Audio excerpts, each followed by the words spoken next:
Une session spéciale du Parlement s'est tenue pour écouter le président Emmerson Mnangagwa réitérer sa posture contre la corruption, un cancer dont il dit qu'il retarde le développement national.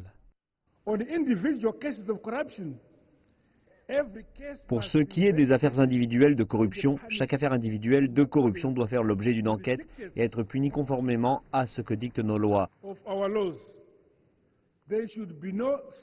Il ne devrait y avoir aucune vache sacrée. Le but de mon gouvernement est de bâtir un nouveau Zimbabwe, fondé sur les valeurs maîtresses de l'honnêteté, de la transparence, de la responsabilité et du travail acharné.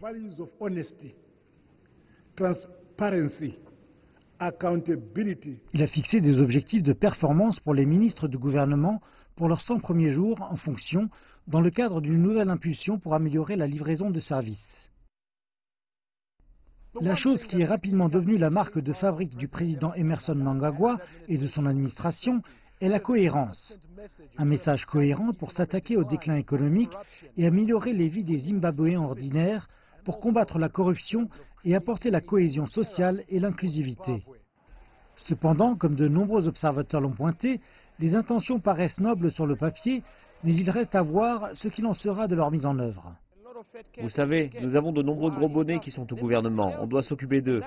Et ce que nous voulons voir, ce sont les conséquences des décisions prises depuis le bureau de la présidence sur les gens de la rue. Si nous n'assistons pas à des limogeages au sein du gouvernement, nous saurons que ce ne sont que des discours stériles. Il semblerait qu'il soit déterminé à combattre la corruption. Et il y a une institution en place au Zimbabwe pour combattre la corruption.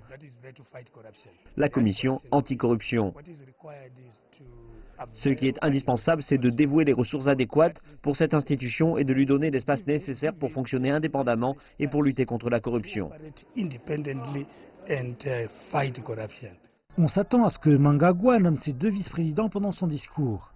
Lundi, il a mis à la retraite le général Constantino Chiwenga, le commandant des ZDF, les forces de défense zimbabwéennes, qui a mené l'opération Restaurer l'ordre.